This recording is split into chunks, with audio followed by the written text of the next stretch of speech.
Hello and welcome to another AIC video. Today we are looking again at my 89 Wagoneer, and as you can see, my RPMs are better than what they were, and I'll show you why I think that is here in a moment.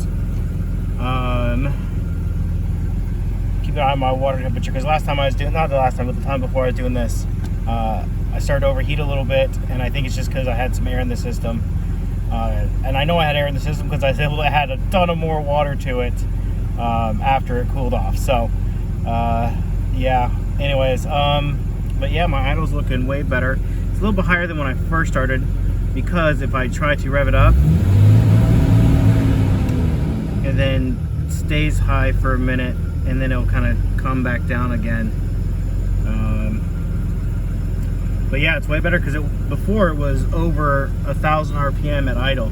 So let me go show you what I did. Oh, I need to tighten my belt, it's so squeaky. Oh.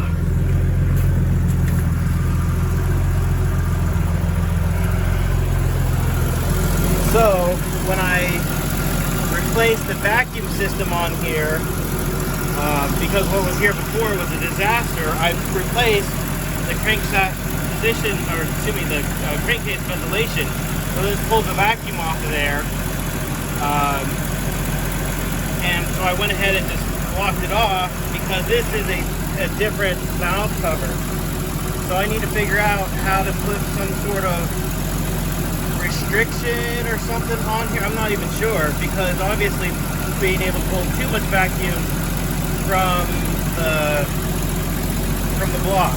So not sure what to do about that. So if you have any tips, definitely let me know. But my idle is a lot better than what it was. I won't call it perfect, and it still won't rev over 2,000 RPM, but at least something's kind of fixed, or at least I have an idea of what I need to do to fix it. I need to somehow restrict this to the appropriate amount of vacuum that it's supposed to be able to pull. So there we go.